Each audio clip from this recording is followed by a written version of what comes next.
You are looking at Julian's pronunciation guide, where we look at how to pronounce better some of the most mispronounced words in the world, like this other curious word. But how do you say what you're looking for today? Let's break down how to pronounce the name of this test and what it means.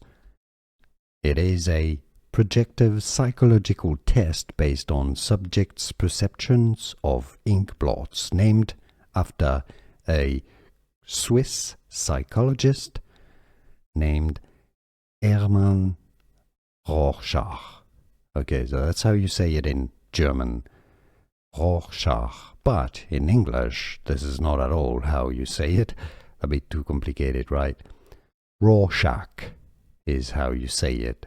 The raw, just like Rorschach.